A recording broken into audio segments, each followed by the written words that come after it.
Hello YouTubers, welcome to the second video of machine learning in a week. In this video we will be going through Python crash course. This is optional video. If you guys know Python already, you can skip ahead and go to the next video. In this video we will be covering the basics of Python. This will cover only the basics of Python. It will not go in depth to advanced Python. In this course we will be using, in this video I will be using Google Colab. Optionally you guys can use Jupyter Notebook if you want. You check out my first video to run Jupyter to install and set up a virtual environment in Jupyter Lab. After you click on Google Colab, you have to click on new notebook and then you can start working. You have to click on new notebook. I have already some other notebook, so I'm just going to click on a notebook. These notebooks will be stored in your drive, so you can access these notebooks whenever you want. So this is the Google Colab environment. If you're not having the screen, just go to settings and then you can change it to dark theme or light theme, whichever you like. So this is light theme. If you go ahead and click this settings, you can go ahead and change it to dark theme and hit save. So this is a notebook like environment. You can run commands on, you can run Python in this notebook environment and you can see the output of each cell. So these are individual cells. You can hit run cell or you can hit shift enter. Shift enter will run the cell and make a new cell below the cell that ran. So in this video we will be going through Python basics. Let's start with arithmetic. So in Python you can simply type 2 plus 1 and it will give you answers like 3. You can go for 3 and divided by 2 and it should give 1.5, and we can do multiplication 2 star 2, it will give 4. We can do modulus operations 7 percentage sign, and if we give 2 it will give the remainder of 7 divided by 2, that is 1. So we have many operations like this. We can also do 3 square. Square can be written as double star 2 and it will give 9.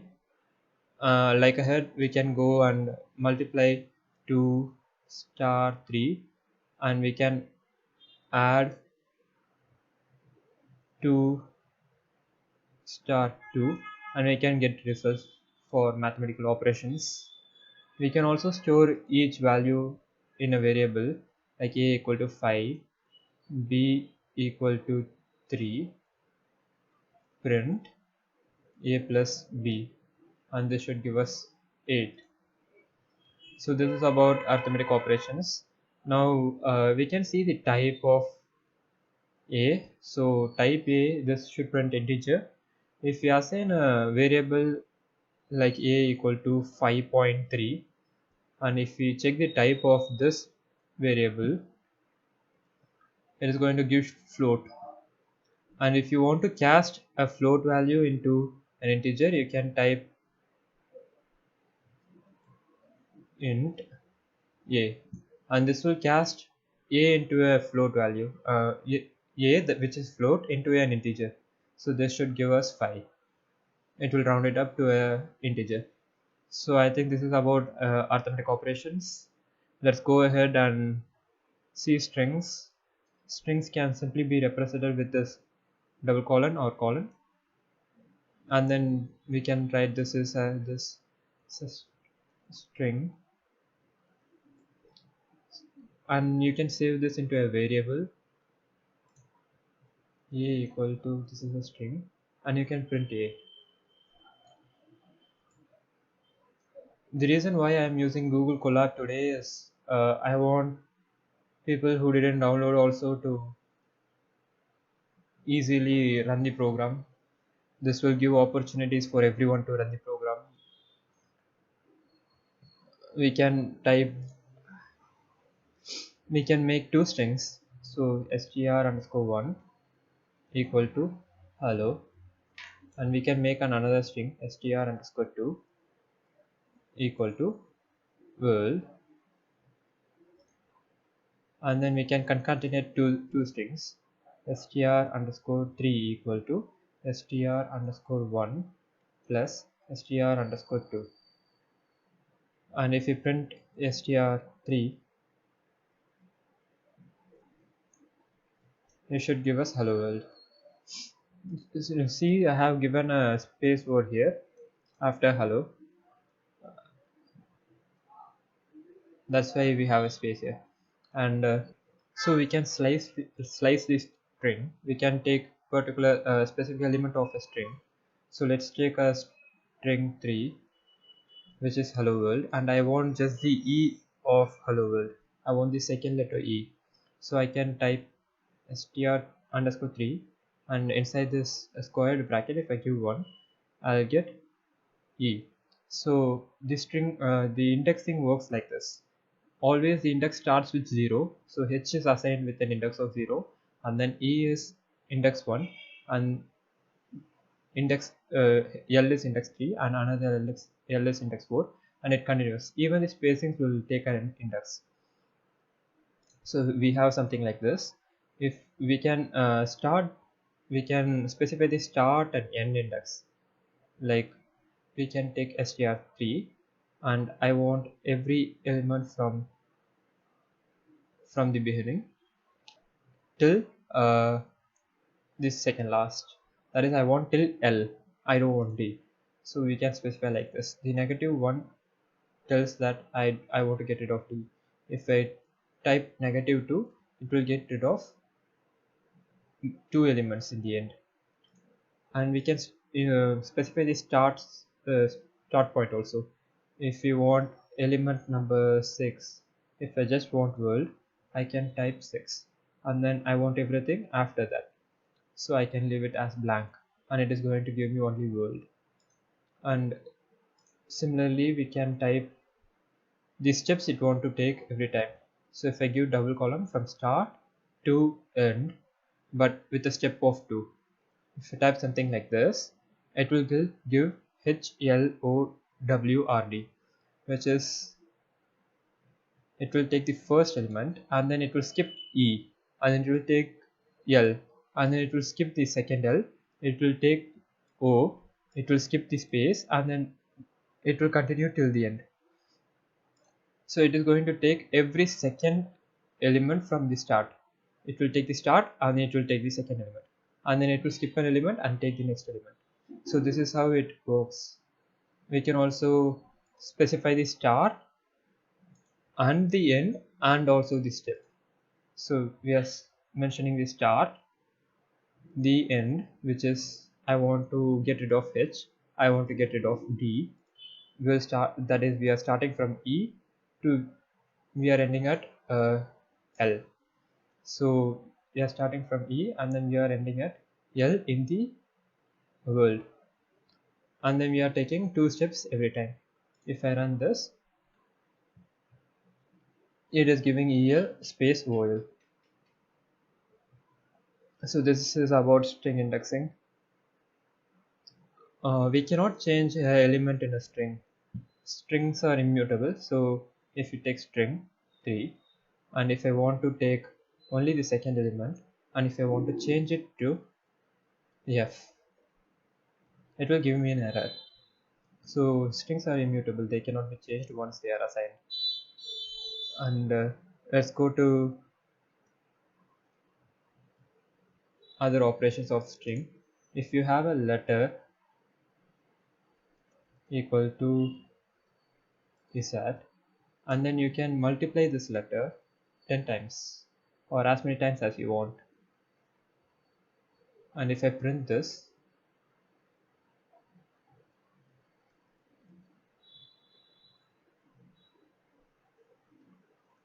it should give me z's, 10 z's. So you can multiply letters, and then you can also concatenate with other uh, strings thing. And then I'm going to add letter 10 times. sleeping. So it's kind of cool, we can do this. We also have some basic built-in string methods. We can take this string 3 dot upper. This will capitalize all the elements of the string. So we have capitalized hello world. We can also do lower, but it's already lowered. So there are many functions that we can use, and we can do string underscore 3 dot split. And if you run this, it will split this single string into two strings. It is going to give us hello and then another string world. If you specify any letter inside it, like if you specify L, it is going to split every time it sees L. So the L is split. Again in the world, it is split in place of L. Then we can go for print formatting. We have many print methods. This is a string, and I can add a placeholder. This is called placeholder. This is our parenthesis, and then we can type dot format. I'm going to type in inserter. So you can see that this inserter text is being inserted inside this placeholder. Similarly, we can insert anything we want. It doesn't have to be just string. We can type in an a equal to third, and we can just mention a here. So if you want to insert a in multiple lines or in different places of program, you can just have a as inserter, and whenever you want to print this, you can use format to print a in a specific place. Yeah, format, and then I have to get rid of this, so it knows that it is a variable. So this is a string inserter. And another method of formatting is this one. So now we have a format. In this format we have keys and items. This is similar to dictionaries. We will go to dictionaries later. So these are the keys. F equal to fox. So we can call F and it is going to print fox. Similarly, we can call B, and B is saved, brown is saved as B. So by running this, we get quick brown fox. Though the order inside the format is different, by organizing the keys in the proper way, we can get different sentences. So now I have given B and again another B and then F. So we get brown fox. And these are the formatting methods. You can also have variables like I showed in the above cell.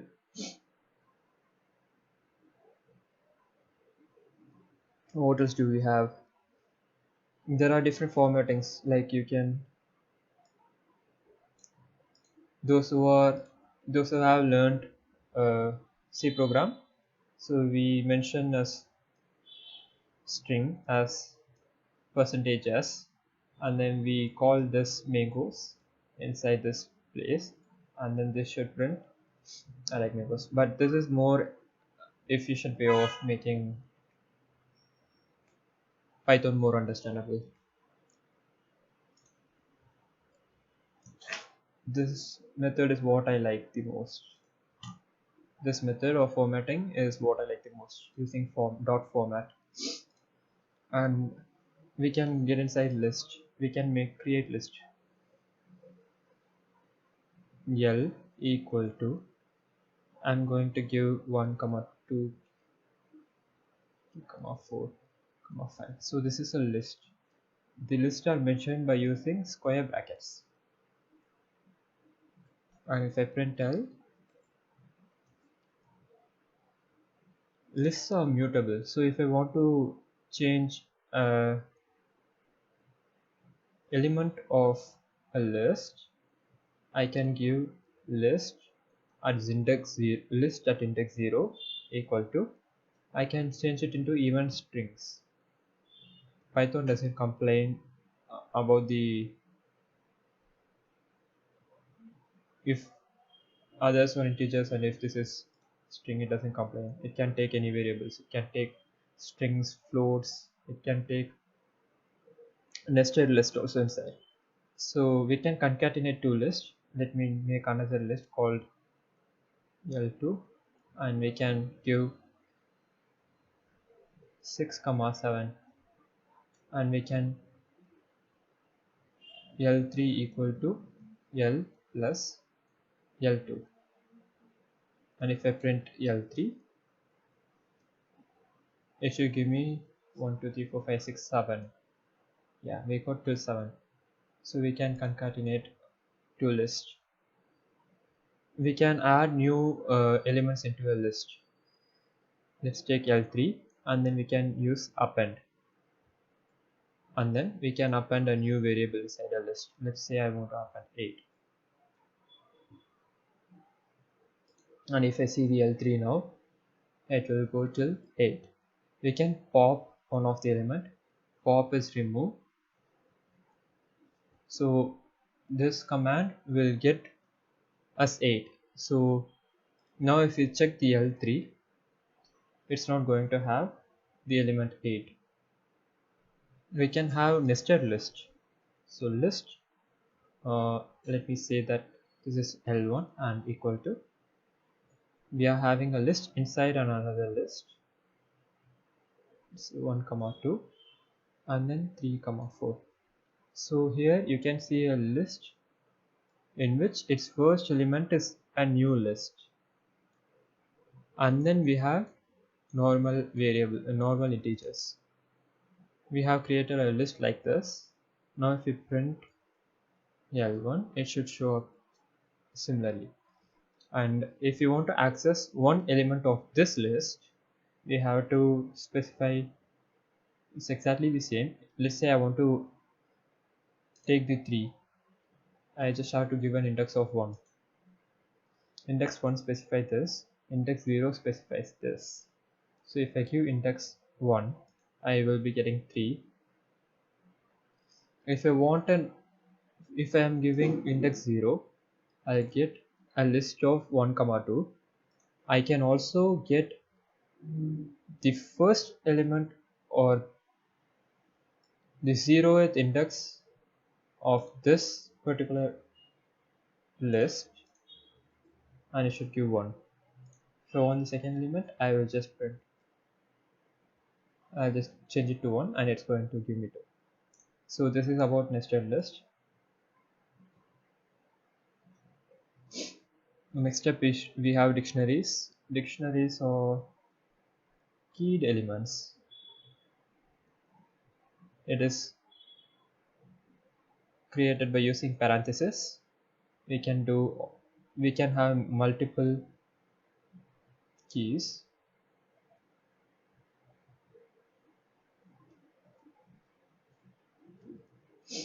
Let's say that this cost around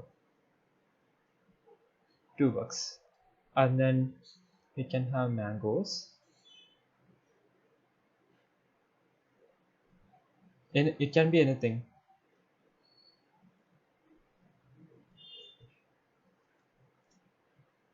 Let's say I want a list for this. Let's say I am creating a list, and I'm having 1, 2, 3, 4, and we can add something else also, like grape.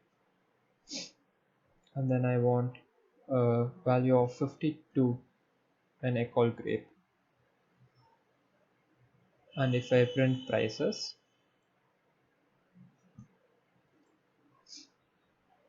yeah, we have grape 52, mangoes 1, 2, 3, 4 as a list, and oranges as string. If we type prices and if we specify a key, oranges, It is going to print the price of orange. It doesn't have to be price, it can be a string, it can be a list, it doesn't have to be price, it can be any variable.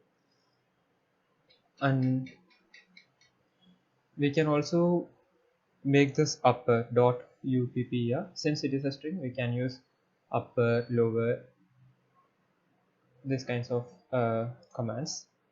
We can get the all the keys of prices.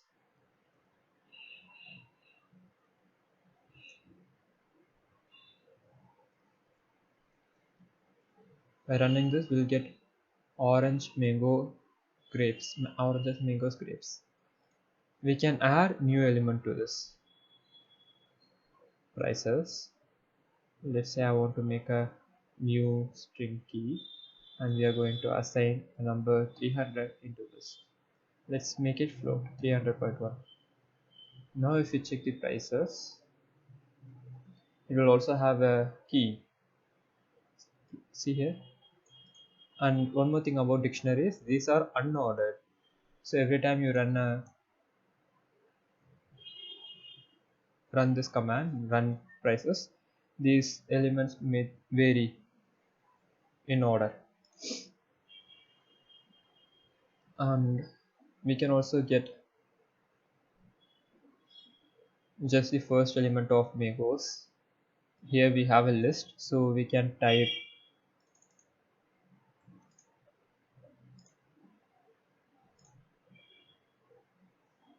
mangoes, and then we just need the element at index 1, that is the second element. This should print out 2. So I think that's it about dictionaries. We have tuples. Tuples are created with brackets, curved brackets, and tuples are immutable. That's all is the difference between list and tuples. List, we can go ahead and change the first or second any index we want. So t of, say I want to change that string into integer, and if I hit shift enter here, it's going to give me a error. So tuples are immutable. Tuples object does not support item assignment. So that is the difference between tuples and list. But we can do everything other than assigning. We cannot use append also. We cannot use t dot append. So it will also give an error. So tuples are immutable. I'm going to do only the basics of Python, so I'm going to skip sets. Let's go to Boolean. Boolean is 1 less than 2. This will give true. But if it is 0.5, it is going to give false. Boolean is just true or false. If it is if 1 is less than 0.5, then it is going to give us false. If it is, I think you get the idea. So this is about booleans. We can stack multiple numbers similar to this, and we can also use and or operator between them. And operator makes sure that both the things are true. If any one is false, then it is going to give us false. And if I use or operator in between, if any one is true, it is going to give true. Just like gates. Let's see how to open files.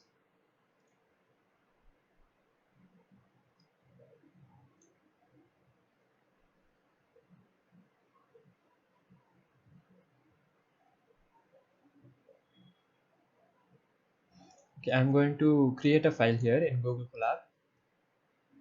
If you go to this files folder, you don't see anything. You just have sample data, but we'll see how to make a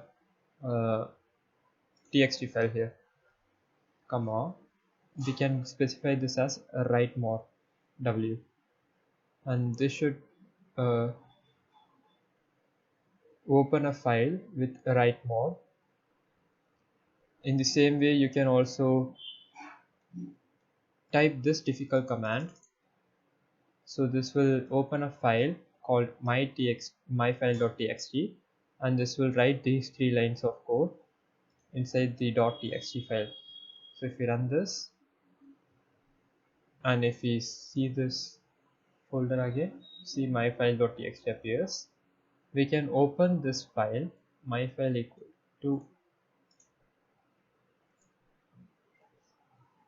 you can open it as a write more or read more by specifying more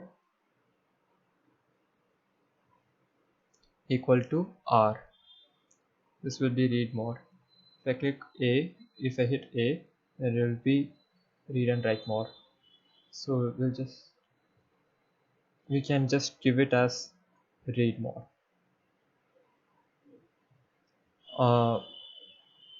And if you type myfile.read, it is going to print everything that is inside this txt file. Hello, this is a text file, this is second line, this is third line. There is other methods of opening text files. We can use something called with open. If you open a file using this line of command, open, it is going to keep that file open, so you will have trouble closing the deleting the file or while shutting down. So this command with open as f, so this is going to open the file, it is going to read the file, store it as f, and it is going to close the file. That is the meaning of this one with open in the simplest way. So when you use this command, so it prints whatever is there inside the text, but it will automatically get closed. We can also open it as a write more using this line of code. With open, we just change the mode as A, and then we write 4 on 5 backslash 5. So after writing this code, and if we read the txt file again, you should see that 4 on 4 and 5. So this is added now. And when you are using with open, you cannot use f.read. See, it is giving a error that the file is closed. But if you open the file again by running this line of code,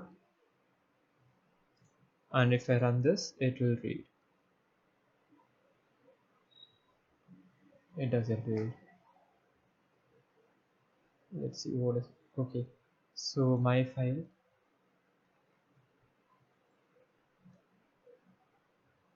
yeah, this will give us the answer. Now let's go ahead and see if else statement. If else statements are pretty straightforward in Python. Here I am having a code. In this I have a variable hungry. It is assigned as true. If hungry equal to true, print feed, else not hungry. You can run this code and you should see that it is printing feed. If I change it to false, it will print not hungry. You can also get rid of this true and you can run the same program, not hungry. If this literally, the shortcut of this program is literally that if true, then print feed. If false, this code will not be executed. So this code will be executed. So I can type true here and it will print field. So you don't always have to specify equal to and true. This is the beauty of Python. It is very handy.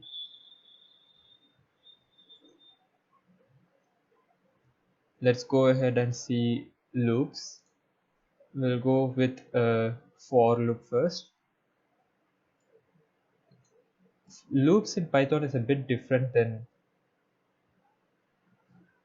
in C program. So we create a list that ranges from 1 to 5,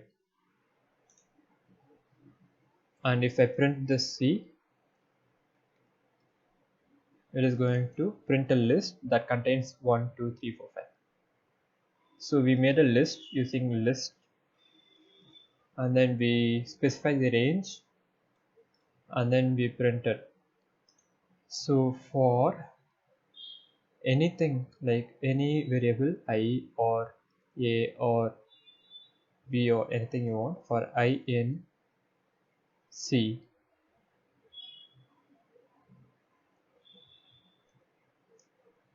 print I. Okay, so now we have C. C is a list. Every time it runs through this list, it is going to go element by element. So first time I is going to be 1, second time I is going to be 2, third time I is going to be 3.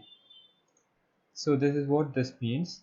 We can also do something, we can also get the total of this, total equal to 0, and I can make total equal to tel plus I, and then exit the loop and print total. So this will add 1 2 3 4 5. So this is how a for loop is executed in Python.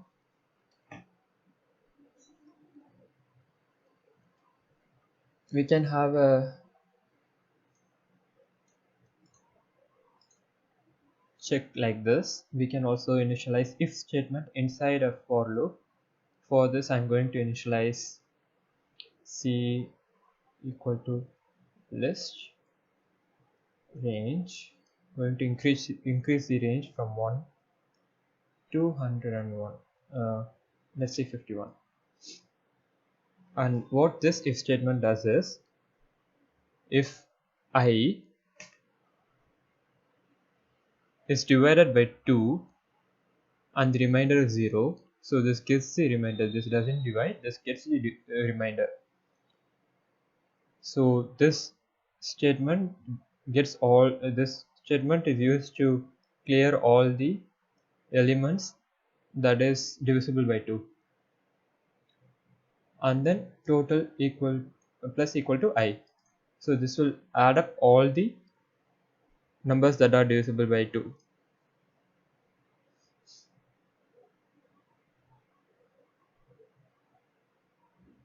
We have while loop right next to the for loop.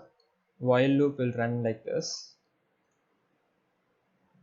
We can type while x or anything, any variable you want. Let's set less than 5. We need to initialize x equal to 0,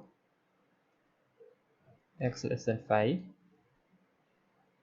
print.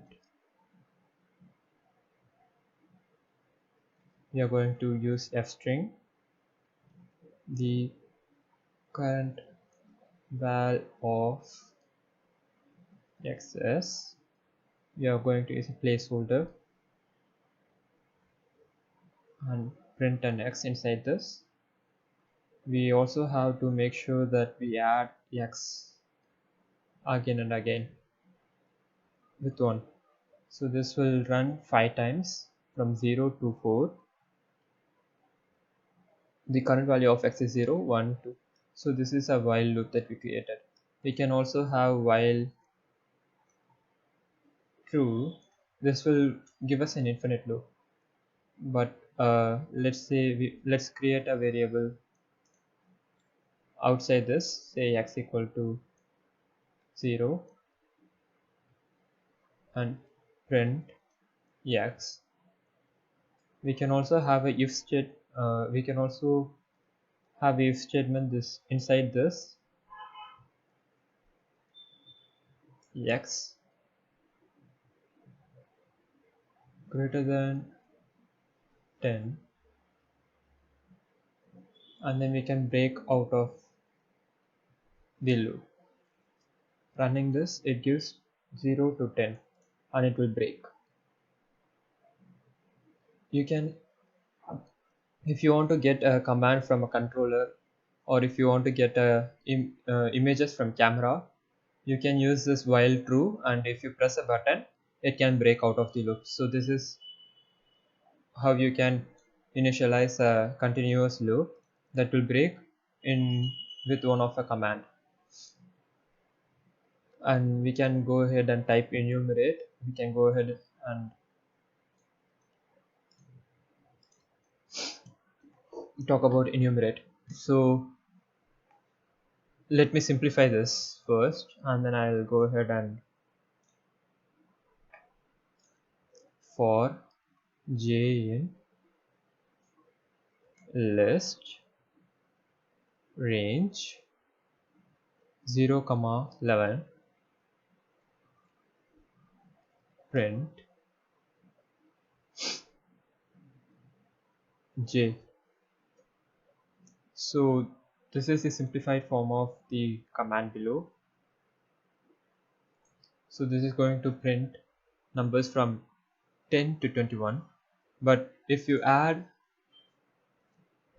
I comma j, it is going, and if you use enumerate, it is going to count every time this loop runs. So print I comma j. We can also multiply or do other things with this I star j, and we can make us we can leave a line every time.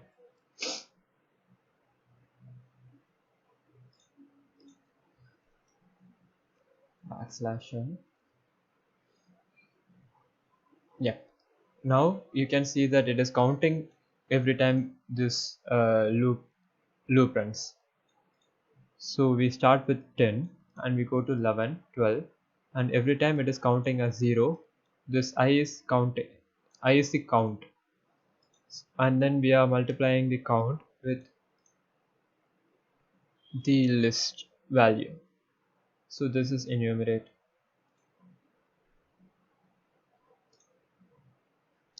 Let's go with inputs in Python. Inputs is pretty easy in Python. We can simply type input and then hit enter. This will ask for any input. You just have to give some input like 4, and it is going to print 4. Let's say you want to save this into a variable var equal to input, and then if you hit enter, it is going to, whatever you're typing here, it is going to be stored into variable, and then you can type var and you should see 6 here.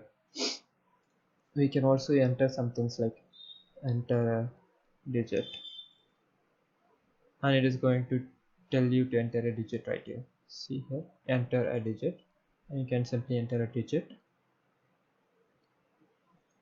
Now it should print 5 because I entered 5.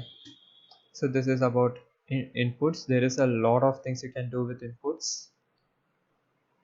You can take the input and also multiply the input twice to get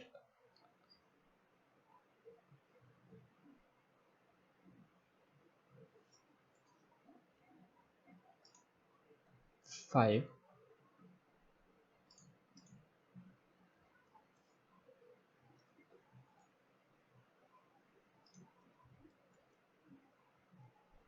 multiply sequence. Okay, now I forgot to tell you something. Whatever inputs we are getting, we have to convert into an integer, because Python inputs always take only strings. Now if I hit enter, I'm getting 25. So you have to cast the input into an integer or float or whatever data type you want before you use it. Input always takes elements as a string only. This is very important to keep in mind when working with Python.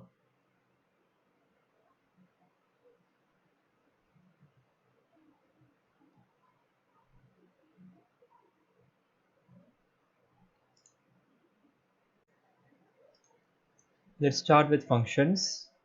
In Python, you have to use the keyword def to create functions. I'm going to name my function as my func, and it's simply going to print hello.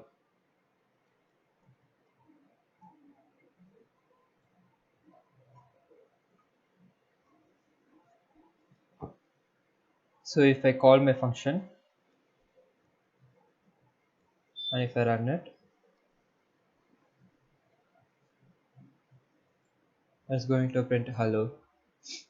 You can also add two numbers, let's say sum, and then we can make n1 and n2 two variables.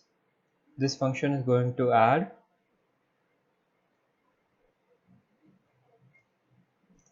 two integers or floats,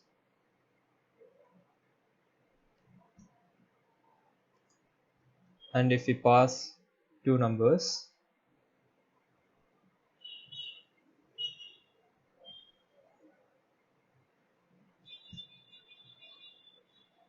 it's going to return. We have to mention the equal to 5 and 2 equal to 3. It's going to print 8.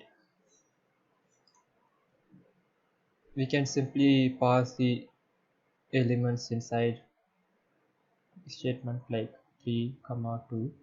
It's going to print 5. We can also type an element with, we can make a function like this.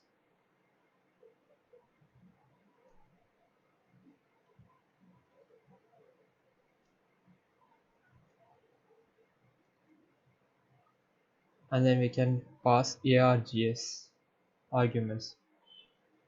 So this can take n number of variables. Let me give you the exact meaning of args in this cell right here.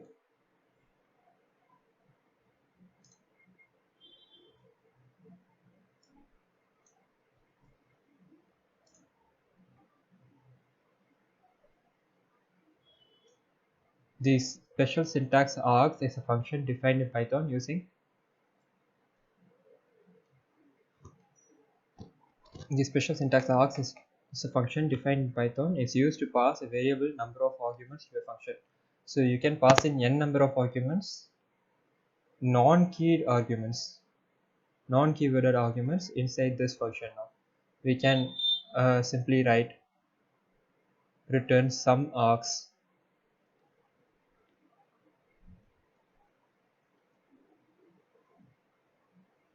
This star symbol right here is very important. It defines args. If we run this, I think we'll get an error because we defined a function called sum. So we have to go ahead and restart runtime.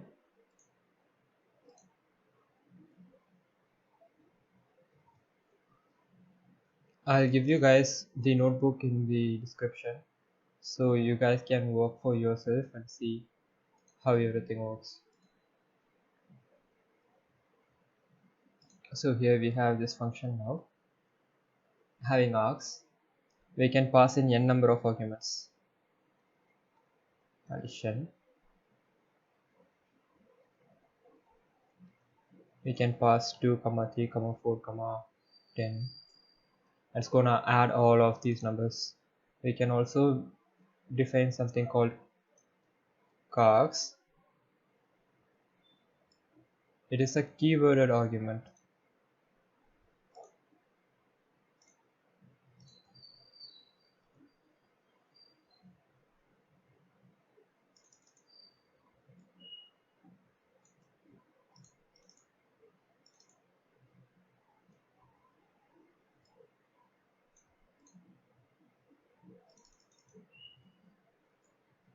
Quarks is a function defined in Python. Is used to pass a keyworded variable length argument list.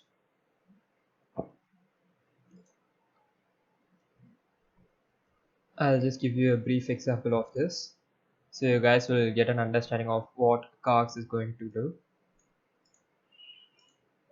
We make a function using quarks.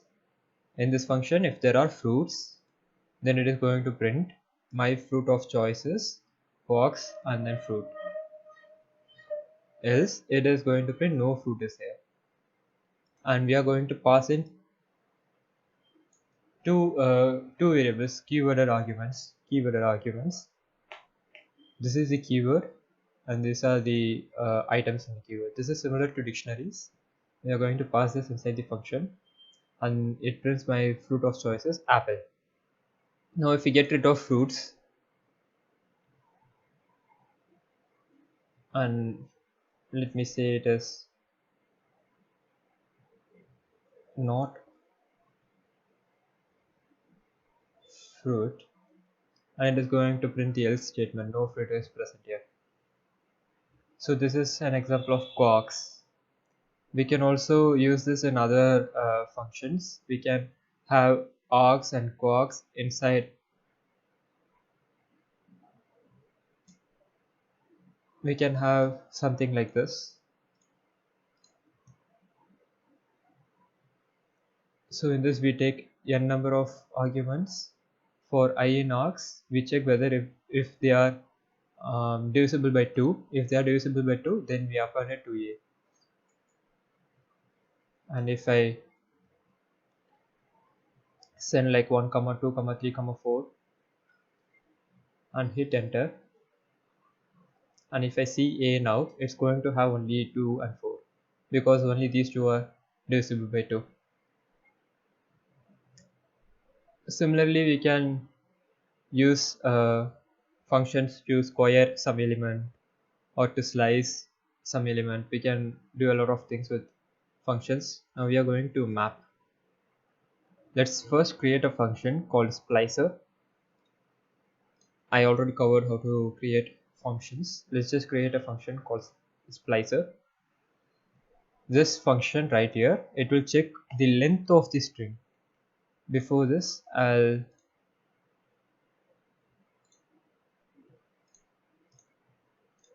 let's make a string mystr equal to hello, and then we can check the length of the string. Length mystr, it will give 5 because we have 5 elements. We have h, e, l, l, o, 5. So this will take in a string. It will check for its length. If the length is divisible by 2, that is if the length is an even number, it will return even. Otherwise it will return the first element of the string. Let's see how this works. Let's say splicer, and then I'm going to send a string. Let's make Adam,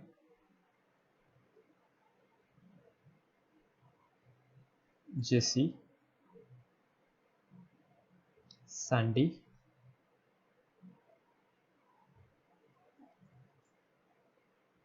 is going to give me an error saying that only it can take only one argument. Now we will just get rid of these things. If we hit Adam, it's gonna say it's even. If you type Jesse, it's gonna print the first element. So what if you want to map this splicer function for a list of variables? We can use a method called map.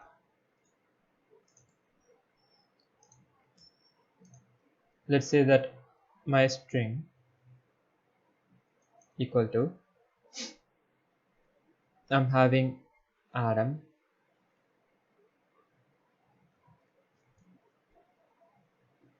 Jesse,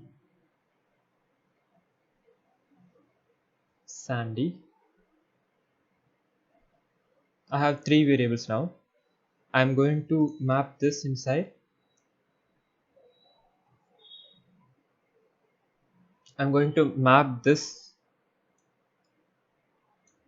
my string variable, that is a list of strings, to a function. That is what this map does. This map takes a function and it takes a number of variables in a list, and it is going to map those to a function, and we'll get a output. Let's say it is A, so we get a list A, and if we print A, first we'll get even, then we'll get J, then we'll get S. These are the results. So map, this function is very useful. We can also use this map for various other functions. Let's say if you want to find circumference of a circle for many circles, you just don't want to find a circumference for a single circle, you can use this to make different many map a function to a list of numbers that you want to use to find a circumference of a circle. So these are the uses of this. In my notebook given below, I have a notebook in the description. If you guys click it, there will be more things, more information on each of these functions. I will give more examples, and it will be neatly arranged also. Then we'll finally go for try except finally.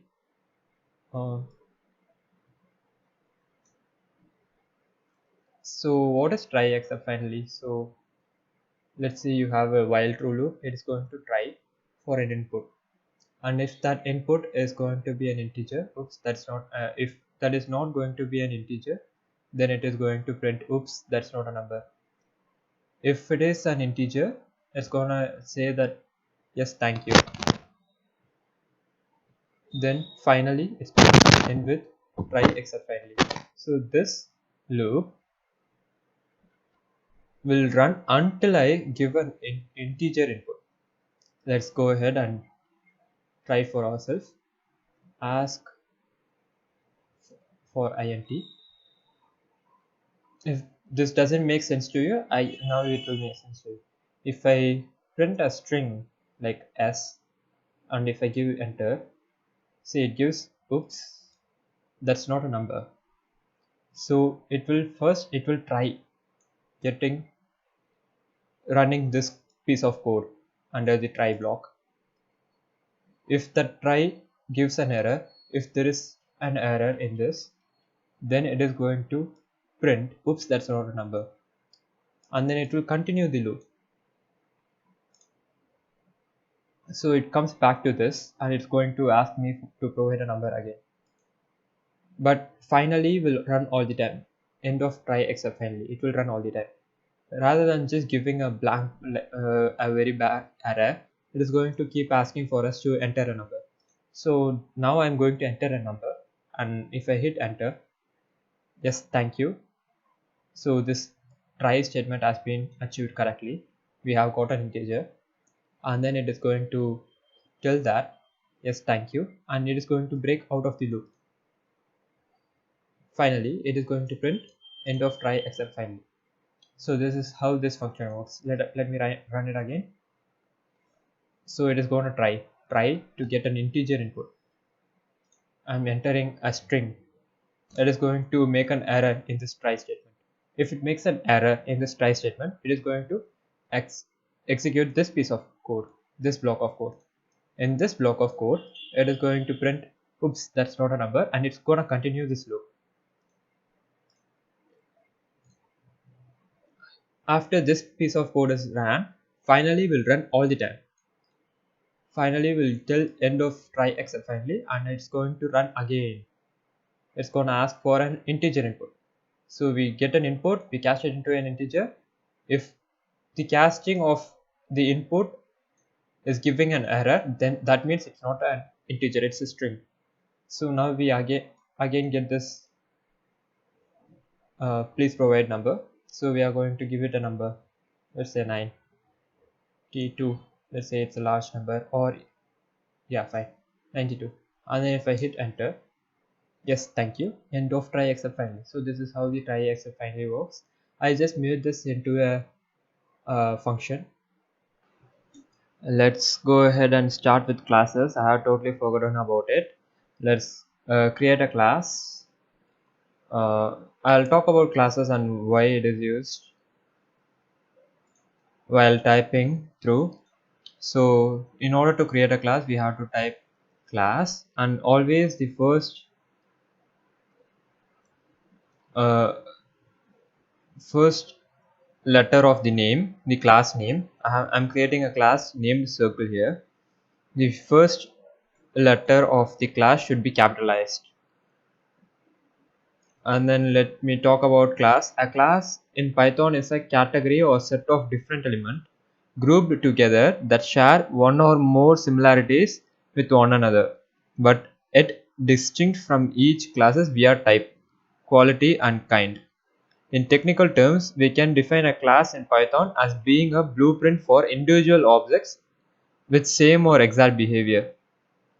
So it is similar to functions, but inside a class we can make various various other, we can call various classes or functions that will give a specific output for us. And this will be more clear when we are typing the class. In order to start with a useful class, I'm going to use circle, and let's define pi as 3.14. Let us go ahead and make functions inside class. Always, this is how a class should be formed. So first is we have to use init. So what is init? Init is one of the reversed methods in Python in object oriented programming. That is, a classes all comes under object oriented programming, and init is known as a constructor. This init method can be called when an object is created from the class and access is required to initialize the attributes of class. So this init, this is used to initialize attributes of class. To access is required to initialize attributes of class. And then we have to pass in you can pass in as many parameters as you want, but you have to always pass in self first, and then you can pass in radius, or you can pass in a comma b, n number of parameters inside this class. So for our use case, we are going to have only radius, and we are going to define it as 1, and then we have to type self dot radius. Yeah, let's go ahead and talk about self also for a minute. Let us see what is self and why we need self. Self is a keyword in Python, is used to all instances in a class. So self is used for all the instances in a class. By using the self keyword, one can easily access all instances defined within a class, including its methods and attributes. So using self only, we can access the attributes, methods inside a class. That is why we create a self, and then we create self dot radius equal to radius, and self dot area equal to new radius. We just have to type radius and star radius star circle dot pi. So this pi variable, it is under circle class. That's why we have to type in circle dot pi. To access this pi, we have to type circle dot pi. This is the equation of radius. It is pi r square. Area is pi r square, and then we have to def set radius. Again, we have to pass in self. Yeah, and if you, even if you create like 10 or 20 functions inside a class, you have to always start with self, and then we have to give it a new radius di. Let's go ahead and set self dot radius equal to new radius, and then self dot area equal to same new underscore radius star new underscore radius star self dot pi. Yeah, we can also access everything inside this class using self, or we can access it through circle dot pi. There are two methods we can do this, and we can go ahead and make another function inside this, get circumference self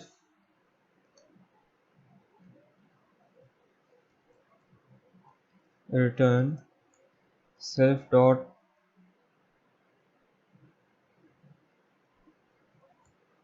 radius star self dot pi star 2. Okay, now we have created a class. Let's go and assign the class to a variable c.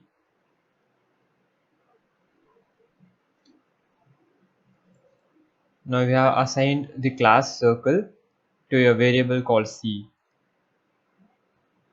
Now we just have to print radius is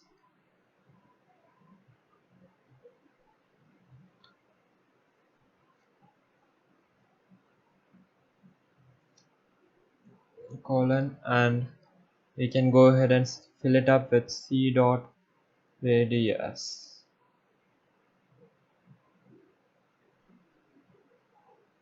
Let's go ahead and run this. We can see that the radius is 1 because we defined it as 1 if we didn't pass in any parameter.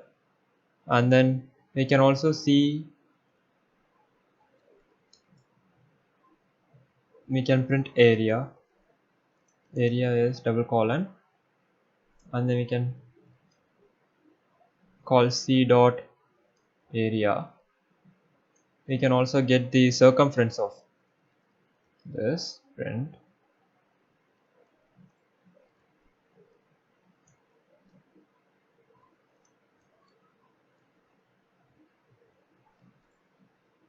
circumference is comma c dot get circumference, and if I run this, we get radius 1, we got area 3.14, since the area is radius into circle dot pi or pi. It is 3.14. We get the circumference as 6.28. We can go ahead and give new values. We can say that c dot set radius.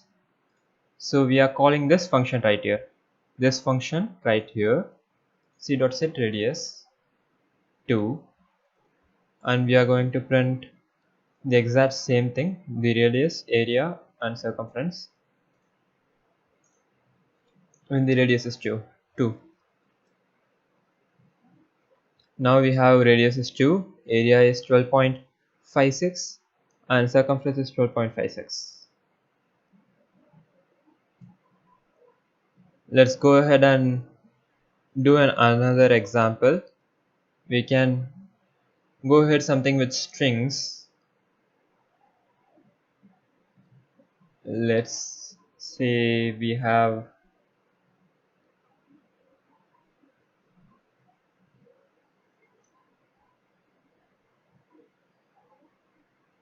let's go with this example. I'll just copy paste the example and we can go step by step into what this does. So this is a class we created. In this class we have similar definitions. We have init, animal creator, who am I, print animal, eat, eating. We are creating another class called dog right here. This dog will inherit all the properties of animal.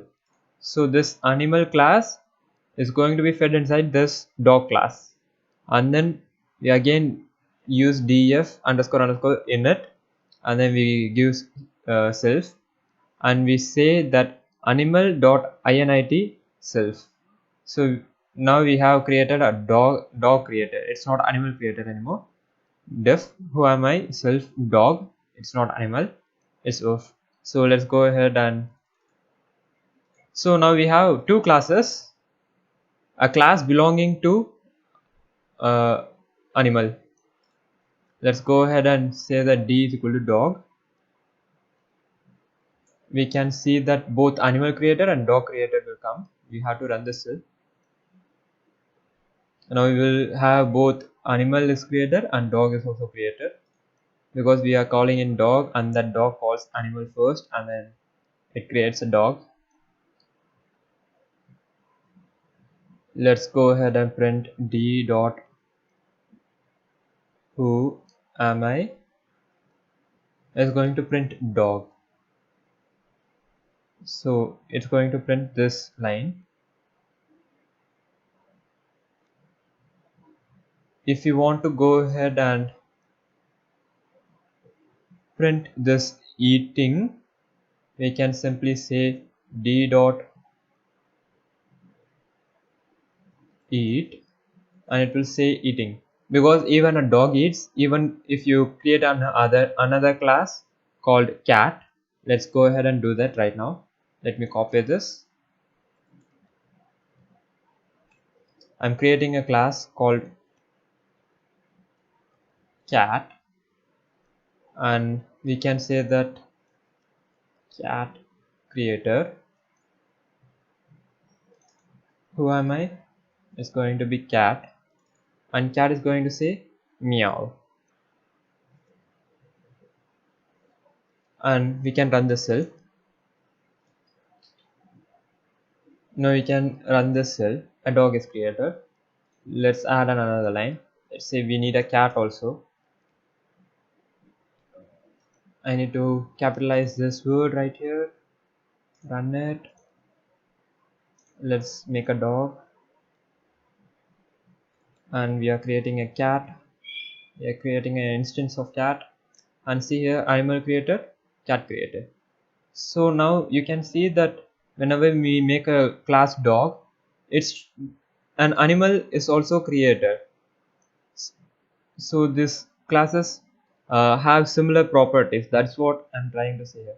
And let's go ahead, and if you run c dot who am I, it's going to say cat. And if you go ahead, and for both cat and dog, eating is going to be the same. C dot cat is going to be same. D dot cat is going to be eating is going to be same. So let's say that you want your dog to bark. D dot bark, and it's going to say oof. And if you want your cat to bark, you just call C dot bark, and it's going to say meow. So this is, I think this is everything basics about classes. Let's go ahead and make a third class.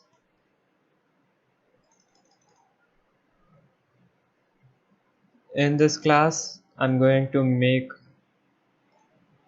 this is also similar. Let's make a class named dog. Let's make a class named cat. But in this cat and dog class, we need to specify the name of the dog. We have to specify the name of the cat. That's why we are also sending the name of cat or dog. Now if I keep Nico equal to, Nico is a simple variable, you can keep anything you want, Nico underscore dog or anything you want.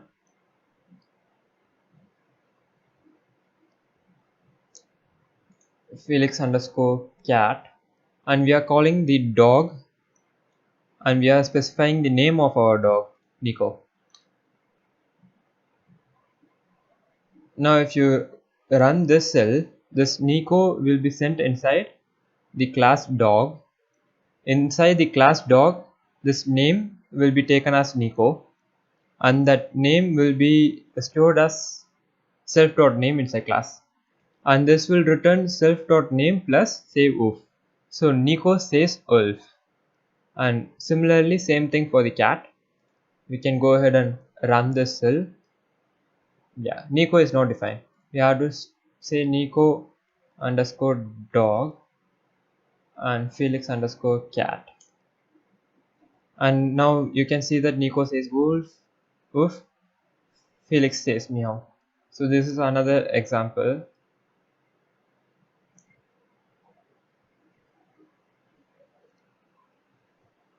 And I think that's it about classes. So these classes will come in very handy when you are using Pygames to move characters pixel by pixel. I have made many games using classes. So classes is a bit tough.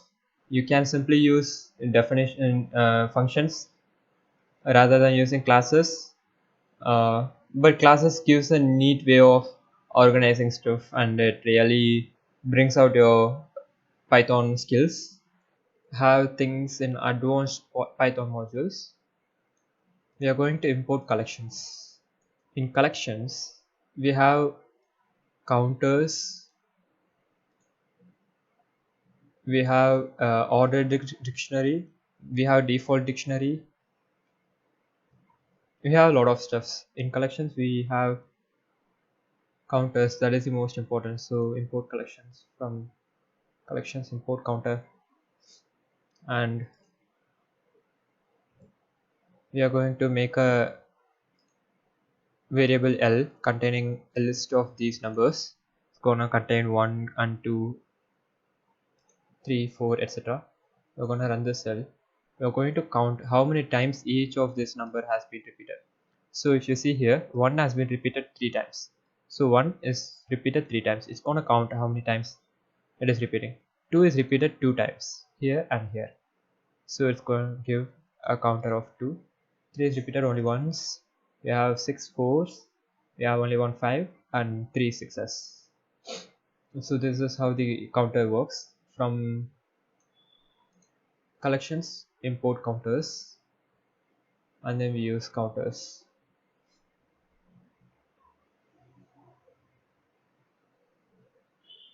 What else do we have? We can also type c dot. Okay, let's put this into a variable c equal to counter L, and then c dot most common, and it's going to, if I give most common just only one, it's going to print which is the most common element. We have 4 6 times, that is the most common element. And if I print 2, if I give 2, it's going to print the most common first element, then which has been repeated the most right after that. So this is most common. We can also do sum c dot values. Before that, we also have to see c dot values to understand this better. So here you can see that it contains values of 3 2 1 6 1 and 3. Let's just see one more time. So this is 3 2 1 6 1 and 3. So it takes the counter values of number of times each values are repeating, and then it makes it into a list. And there are things like default dictionary, there are things like ordered dictionary. So we basically use default dictionary, but we can also use ordered dictionary. And there is date time module. I'll cover date time module since it is very important. It's important for saving the data in structured and ordered way. So this is input date time. I'm going to create a variable t and tell that this is a date time dot time,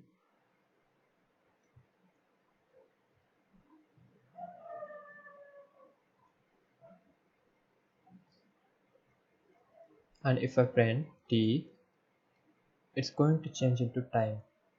It's 3:25:25. It's 3:45:25. So this is date time, how you can specify a date time, and you can get the individual elements of this. You can say t dot minute, and this will give you only the minute 45. Similarly, you can get max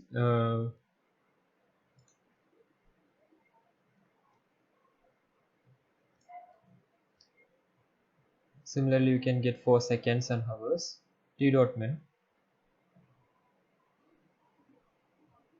and then t dot max also we do have. So what t dot min means, it is going to give us the minimum time that it can possibly have.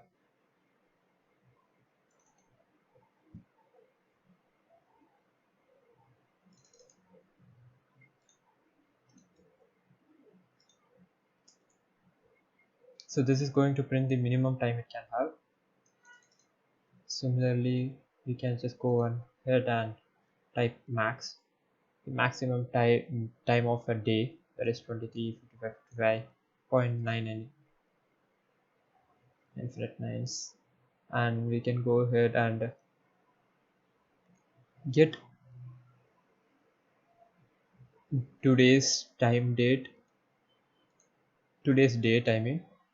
So if you date time dot today, this will get the date that is running in your computer, today's date, and if you print it, it will correspond to the date that you have in your computer currently. And yeah, I think that's it about date time. There are more things like time it and all. You can see, refer my notebook to go through time it and all. We have advanced numbers. I think this is useful for some people. We can have hexagonal numbers 287, and if I hit enter, it is going to change it to a hexagonal format.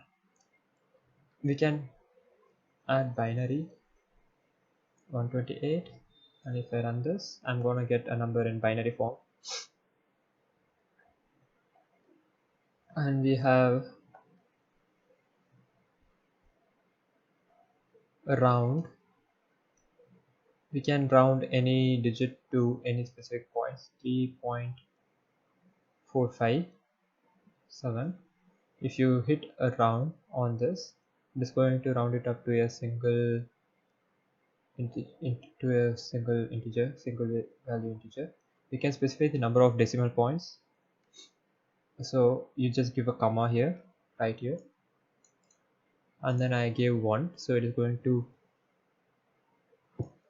round it up to 1 decimal point. If you give 2, it's going to round it up to 2 decimal point.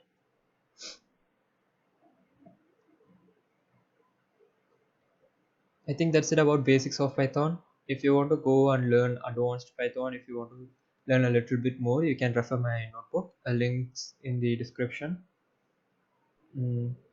See you guys in the next video. In next video, we'll be going through matplotlib, pandas, and seaborn. Python is a skill and it gets developed by programming again and again, by making projects and by doing your own program. So these are just the basics. If you know this, you will be able to understand Python. So if you start coding with me through projects, it will be more interesting. I don't want to bore anyone teaching Python basics. So I think yes, you have learned something useful. If you want to see more videos, click the subscribe button. Let's see you in the next video. The notebook will be in the description. Thank you.